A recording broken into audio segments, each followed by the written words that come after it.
रुचिका अपनी सुध बुध खो बैठी थी। उसे अब कोई रास्ता नजर नहीं आ रहा था। खुद को इतना कमजोर और असहाय उसने आज से पहले कभी महसूस नहीं किया था। पूरे परिवार पर मानो दुखों का पहाड़ टूट पड़ा था। पिता परदेश में फंसे थे, इकलौता भाई हिलने की हालत में भी नहीं था, और माँ उसकी हालत देखकर तो रुचिका की जान निकली जा रही थी। रुचिका को कहीं कोई राह नहीं सूझ रही थी। वो अपने कमरे में बिस्तर पर बैठी रो रो कर अपनी बेबसी को कोस रही थी कि अचानक कमरे में लगी भगवान कृष्ण की तस्वीर से उड़कर एक मोर पंख उसके पास आकर गिरता है। कान्हा, अब तुम ही राह दिखाओ। मैं नहीं जानती मुझे क्या करना चाहिए, कैसे इस जाल से बाहर निकलूं। अगर मैंने इस घर से अपना कदम भी बाहर निकाला तो वो मेरे परिवार को मार डालेगा। मैं क्या करूं कान्हा, तुम ही बताओ। रुचिका अभी रो ही रही थी कि अचानक उसके दरवाजे पर दस्तक होती है। दस्तक सुनकर रुचिका का रोम रोम डर से कांप उठा था। घबराते हुए उसने घर का दरवाजा खोला तो सामने एक सफेद दाढ़ी वाले व्यक्ति को खड़ा हुआ पाया, जिसने किसी मौलवी जैसे वस्त्र पहने हुए थे। मैं अब्दुल हूँ, यहाँ मजार पर आया था। अचानक तबीयत बिगड़ गई। क्या एक गिलास पानी मिल सकता है? जी मैं अभी लाई। क्या मैं अंदर आ सकता हूँ? थोड़ी घबराहट सी हो रही है। रुचिका इस समय भीतर से बुरी तरह टूटी हुई थी। जो कुछ उसके जीवन में घट रहा था उससे अधिक अब उसे किसी का भी भय नहीं था। इसलिए रुचिका ने उस व्यक्ति को घर के अंदर आने दिया और खुद पानी लेने चली गई। रुचिका के जाने के बाद वो व्यक्ति अपनी लाल लाल आंखों से पूरे घर को गर्दन घुमाकर देखने लगा। ये लीजिए पानी। उस व्यक्ति ने कुछ मन ही मन बुदबुदाया और गिलास में रखे पानी में फूंक मार दी। पानी में फूंक मारते ही पानी का रंग गहरा काला हो गया, जिसे देखकर रुचिका घबराकर एक कदम पीछे हो गई। घबराओ नहीं, मैं तुम्हारी परेशानी समझ गया हूँ। मुझे पहले ही शक हो गया था कि जरूर कुछ तो अनहोनी हुई है यहाँ, और मैं यहाँ वही देखने के लिए आया था। क्या तुम्हें अपने घर से एक अजीब सी गंध आती है? हाँ, लेकिन ये सब आपको कैसे पता? क्या तुम्हें कोई अनदेखी शक्ति अपने आसपास महसूस होती है, जैसे कोई तुम्हारे करीब आना चाह रहा हो? हाँ, उसने मुझे धमकी दी है। अगर मैं ये घर छोड़कर गई तो मेरे पूरे परिवार को मार डालेगा। क्या तुम दिन ढले अकेली उस मजार पर गई थी? हाँ, मुझसे गलती हो गई थी। मैं नहीं जानती थी कि ये सब हो जाएगा। पता नहीं क्या हुआ था, मैं क्यों और कैसे वहाँ पहुँच गई। गलती शायद मेरी है। मुझे लगा था इस सुनसान मजार के आसपास कभी कोई नहीं आएगा और यही उस जिन को कैद करने के लिए सबसे अच्छी जगह होगी, लेकिन मैं गलत था। जिन कैद? मैं कुछ समझी नहीं। क्या आप ये सब पहले से जानते हैं? तब तो आप ये भी जानते होंगे कि मुझे उससे कैसे छुटकारा मिलेगा। ये सब उतना आसान नहीं जितना तुम्हें दिखाई दे रहा है। ये तंत्र की दुनिया बेहद काली और अंधेरे से भरी हुई है। अक्सर लोग अपने दुखों को कम करने के लिए इस अंधकार में तो आ जाते हैं, लेकिन बाद में रोशनी की एक किरण पाने के लिए इसकी और भी गहराई में जा पहुंचते हैं। ठीक ऐसा ही हुआ था रहमान इसी शहर में अपनी पुश्तैनी हवेली में रहता था। पिछली कई पीढ़ियों से उस हवेली का एक कमरा ताला लगाकर बंद किया हुआ था, जिसे हर पीढ़ी के बुजुर्ग अगली पीढ़ी को न खोलने की हिदायत देकर ही इस दुनिया से रुखसत होते थे। रहमान उस खानदान का आखिरी वंशज था। धूमधाम से उसकी शादी हुई और उसकी 18 बरस की बेगम कहकशा हवेली में आ गई। घर में पुरानी पीढ़ी के नाम पर एक ही सदस्य थी, रहमान की बुआ चांद बीबी, जो उस ताले लगे कमरे के ठीक बगल वाले कमरे में रहा करती थी। सुनो दुल्हन, इस घर के रिवाज का ख्याल रखना तुम्हारा फर्ज है। हवेली में मेहंदी, इत्र और गजरे लगाकर घूमना सख्त मना है। आगे से खास ख्याल रखना। उम्र कच्ची थी और हर नई शादीशुदा औरत की तरह उसे भी श्रृंगार करने की प्रबल इच्छा होती थी। बुआ सास की यूं बात बात पर रोक टोक से दुल्हन कहकशा मन ही मन उनसे नफरत करने लगी थी। क्यों इतनी नफरत करती हो तुम बुआ से? उन्होंने पूरा एक जमाना अपनी आंखों से देखा है। तुम्हारे भले के लिए ही बेहतर होगा कि तुम वही करो जो वो कहती हैं। अच्छा ठीक है, ये तो बताओ, आखिर उस कमरे में ऐसा क्या है जो उस पर इतने ताले जड़ रखे हैं आपने? क्यों बुआ जी उस कमरे के नाम पर यूं खौफ खाती हैं? दादी कहती थी वह जिन्न का वास है। उसे इन तालों में कलमा पढ़कर कैद किया हुआ है। इसीलिए ना हम इस हवेली को छोड़कर जा सकते हैं, ना किसी को बेच सकते हैं, और ना ही ऐसा कुछ कर सकते हैं जो उसे उकसाए। क्या बेतुकी बात कर रहे हो? जिन्नात क्या तालों में कैद होते हैं? कुछ नहीं है उस कमरे में, बल्कि जरूर कोई पुश्तैनी खजाना बंद होगा जिसकी सुरक्षा के लिए ये कहानी बनाई गई है। कहकशा, बस आगे और नहीं। रहमान को गुस्से में देख अब उसे बुआ सास पर और भी गुस्सा आने लगा था। उस बुढ़िया की फिजूल बातों पर भरोसा है, लेकिन पत्नी की बात पर नहीं। मैं भी अब इस कमरे को खोल कर ही रहूंगी। उसी रात कहकशा ने जाकर वे ताले खोल दिए और चुपचाप आकर अपने कमरे में लेट गई। वो जानती थी ताले खुले देखकर बुआ जी घर में बवाल मचाएंगी, लेकिन सुबह के 8 बजने आए। आज बुआ जी की कोई हलचल सुनाई नहीं पड़ी थी। कहकशा उठकर बुआ के कमरे की ओर गई।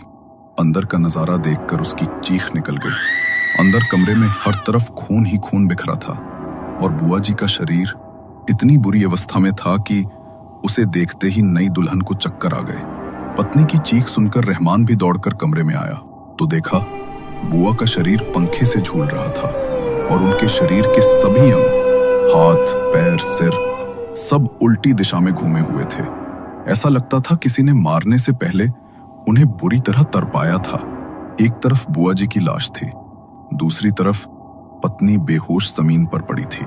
रहमान पानी लेने को रसोई की ओर भागा तो देखा बगल वाले कमरे का ताला टूटा हुआ था। अब वो सारा माजरा समझ चुका था।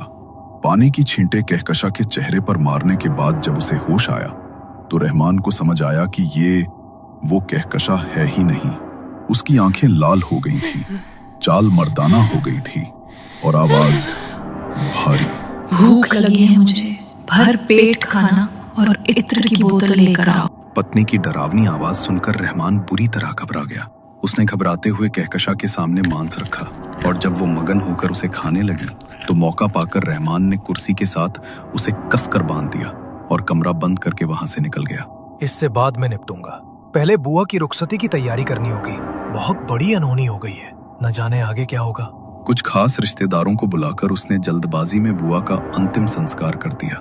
शाम तक जब वो घर लौटा तो उसे कहकशा के कमरे से अजीब सी आवाजें सुनाई दी। घबराते हुए उसने दरवाजा खोला तो देखा उसकी पत्नी ने किसी तरह खुद को रस्सी से आजाद कर लिया था और कमरे की दीवारों को अपने नाखूनों से बुरी तरह खरोंच डाला था, जिसके कारण उसकी उंगलियों से खून बह रहा था। कहकशा अपने ही हाथ से बहते हुए खून को हंसते हुए किसी भूखे राक्षस की तरह चाट रही थी। ये सब करते हुए वो बहुत डरावनी दिखाई दे रही थी। ये क्या कर रही हो? तुमने तो अपनी सारी उंगलियां जख्मी करनी है। होश में आओ कहकशा। रहमान जैसे ही उसके करीब पहुंचा, कहकशा ने उस पर हमला कर दिया और उसका गला दबोच लिया। किसी तरह रहमान ने खुद को आजाद किया और कमरे से निकलकर फिर से दरवाजा बंद कर दिया। वहां से निकलकर वह सीधा मेरे पास आया और मुझे सारी परेशानी सुना दी। मैं समझ गया था जरूर ये किसी जिन्न का ही असर है। कई पीढ़ियों से चली आ रही वो बात झूठ नहीं थी। वाकई हवेली के एक कमरे में जिन्न कैद था, किंतु अभी सवाल बहुत सारे थे और जवाब कोई भी नहीं था। मैं दौड़ते हुए रहमान के घर पहुंचा तो कमरे से उसकी बेगम की चीखें सुनाई दे रही थीं। ऐसा लगता था कोई उस पर जुल्म कर रहा है। मैंने अपने साथ लाए हुए पानी में दुआ पढ़कर फूंक मारी और उस पानी को कहकशा पर छिड़क दिया। पानी की बूंदें शरीर पर पड़ते ही वो बुरी तरह बौखला उठी और गुस्से में किसी जानवर की तरह लपक कर दीवार से होते हुए छत पर जा चढ़ी। चला जा यहाँ से, चला जा। मैंने अपनी विद्या के बल पर उसे नीचे बुलाया और पूछा आखिर वो कौन है और क्या चाहता है। मेरी बात के जवाब में कहकशा ने बताया कि वो एक जिन्न है जिसे धन दौलत के लालच में रहमान के एक पूर्वज कासिम ने बुलाया था और बदले में एक औरत देने का सौदा किया था। कासिम ने अपने अंधे लालच में आकर घर में काम करने वाली एक कम उम्र नौकरानी को जिन्न के पास छोड़ दिया था। बरसों तक जिन्न ने उसे अपनी कैद में रखा और उसके साथ मनमानी की। बदले में जिन्न के वादे के मुताबिक घर में धन दौलत के ढेर लग गए। आखिर वो लड़की कब तक बर्दाश्त कर पाती। कुछ साल बाद उसकी मौत हो गई। जिन्न अब फिर से बेकाबू हो रहा था। एक बार फिर किसी गरीब की बेटी को बलि के बकरों की तरह जिन्न के हवाले कर दिया गया, लेकिन जिन्न की भूख बढ़ती ही जा रही थी और अब घर की औरतों को भी उससे खतरा महसूस होने लगा था, क्योंकि सपने में घर की औरतों को वो दिखाई देने लगा था। अब बस एक उपाय था, किसी तरह उसे फिर से कैद किया जाए। इसलिए कासिम ने एक सूफी संत से आग्रह किया कि वे उसे इस मुसीबत से छुटकारा दिलाएं। उन संत की मेहरबानी से जिन कैद तो हुआ, लेकिन उसे कहीं दूर ले जाने की बजाय उसी घर में कलमा पढ़कर एक कमरे में बंद कर ताले जड़ दिए गए। समय समय पर वे संत वहां जाकर जिन को शांत रखने के उपाय करते और उसे मांस मदिरा वगैरह चढ़ाते। समय बीतता गया और फिर उन संत की मौत हो गई। जिन बरसों से भूखा था, कासिम ने अपना वादा तोड़कर उसे कैद कर लिया था, इसलिए तब से वो नफरत की आग में जल रहा था। और जब बहू कहकशा ने ताले खोले तो जिन आजाद हो गया। पुरानी पीढ़ी में केवल एक ही बची थी, चांद बीबी। वही जिन का पहला शिकार बनी और फिर उसने अपना अगला शिकार बनाया कहकशा को। कहकशा को बचाने का अब केवल एक ही तरीका था, किसी तरह जिन को काबू किया जाए। उसकी बिगड़ती हालत देखकर मुझे समझ में आ गया था कि वो ज्यादा दिनों तक जिन को बर्दाश्त नहीं कर सकेगी। कुछ ही दिनों में उसके सिर के आधे से ज्यादा बाल झड़ गए थे, चेहरा जगह जगह से नीला पड़ गया था और आंखें ऐसी लगती थीं जैसे कई रातों से सोई ही ना हो। जहां तुमने घर बनाया है वो उन्हीं सूफी संत की मजार है। जिन को काबू में करने का एक ही उपाय मुझे समझ में आया। मैंने अपने मंत्रों की शक्ति से कुछ देर के लिए जिन को काबू किया और उसे इसी मजार में लाकर कैद कर दिया। अब ये सिर्फ सूफी संत की मजार नहीं बल्कि उस जिन की कब्र भी थी। एक लंबा अरसा गुजर गया था। मुझे लगा था शायद अब उस जिन का अस्तित्व खत्म हो गया होगा, लेकिन न जाने कैसे एक तूफान में मजार की साइड की दीवार गिरी और उसमें दरार आ गई। जैसे ही मजार में दरार आई, जिन की शक्तियां जागने लगीं। उसने अपनी शक्तियों को एक बार फिर बढ़ाया और फिर उसे तुम मिल गईं। आगे की कहानी तो तुम जानती ही हो। मुझे भी उन लड़कियों की तरह मरना नहीं है। मैं जीना चाहती हूँ। मैं वादा करती हूँ अपने पूरे परिवार के साथ हमेशा के लिए यहाँ से चली जाऊंगी। मैं अपनी तरफ से कोशिश करूंगा। तुम बस मौका पाते ही यहाँ से निकल जाना। मुझे उसे सामने आने पर मजबूर करना होगा, तभी मैं उसे कैद कर सकूंगा। लेकिन पहले 2 बार उसे धोखे से कैद किया जा चुका है, इसलिए इस बार वो और भी खतरनाक हो गया है।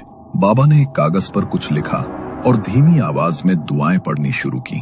फिर उन्होंने उस कागज को एक गिलास पानी में रखकर कुछ देर के लिए छोड़ दिया। अपने साथ लाई हुई लोहे की कीलों को वे घर के सभी कोनों में गाड़ने लगे। उसके बाद गिलास में रखे पानी को पूरे घर में छिड़क दिया। फिर वे एक स्थान पर आंखें बंद करके बैठे और हवा में हाथ लहराया तो उनकी हथेली में काली रेत आ गई। बारी बारी से उन्होंने यही प्रक्रिया हर दिशा के लिए अपनाई और हर बार काली राख उनकी मुट्ठी में आ जाती। बेटी, मैंने इस घर के हर कोने से नकारात्मक ऊर्जा को खींच लिया है। ये कील उसे घर की किसी कोने में छिपने की जगह नहीं देगी। अब उसे सामने आना ही होगा। तभी वहां कमरे में धुआं भरने लगा और एक डरावनी आकृति नजर आने लगी। अपनी जान बचा और भाग जा यहाँ से। ये मेरी है, सिर्फ मेरी। मैं कहता हूँ छोड़ दे इस बच्ची को और लौट जा अपनी दुनिया में। इंसानों के बीच तेरी कतई कोई जगह नहीं। बाबा के इतना कहते ही कमरे में जोरों से हवा चलने लगी और रुचिका के बाल हवा में लहराने लगे। उसका दुपट्टा उड़कर जिन के हाथों में पहुंच जाता है। इस कमरे की तरह चाहूं तो एक पल में इसे भी अपनी मुट्ठी में दबोच सकता हूँ, लेकिन मैं इसे मारना नहीं चाहता, बल्कि इसके साथ रहना चाहता हूँ। जो भी बीच में आएगा उसका वही हाल होगा जो इस दुपट्टे का हुआ। इतना कहते ही वो दुपट्टा जलने लगा। जिन की बातों पर ध्यान दिए बगैर बाबा लगातार मंत्र पढ़ते जा रहे थे, जिससे जिन बेकाबू हो रहा था। तू ऐसे नहीं मानेगा, तुझे सबक सिखाना ही पड़ेगा। बाबा का चेहरा नीला पड़ता जा रहा था, लेकिन वो अभी भी लगातार दुआएं पढ़ रहे थे। जिन ने बाबा को रोकने के लिए अपनी सारी ताकत लगा दी थी। उसी पल बाबा ने उंगलियों से रुचिका को घर से बाहर जाने का इशारा किया। जैसे ही रुचिका घर से बाहर निकली, जिन बाबा को छोड़कर उसके पीछे भागा और जैसे ही उसने बाबा के कील से बने सुरक्षा चक्र को छुआ, उसकी शक्तियां कम होने लगी। बाबा जिन के पास आए और अपने हाथ में पकड़े हुए पानी की बूंदें उस पर छिड़क दी। जिन एक धुएं का बवंडर बन गया और उसी क्षण बाबा ने उसे एक छोटी सी बोतल में कैद कर लिया। जिन को बोतल में लेकर बाबा उसी क्षण घर से निकल गए और फिर कभी लौट कर नहीं आए। रुचिका अब जिन के साए से आजाद थी, लेकिन उसने अपने परिवार के साथ वो घर हमेशा के लिए छोड़ दिया था।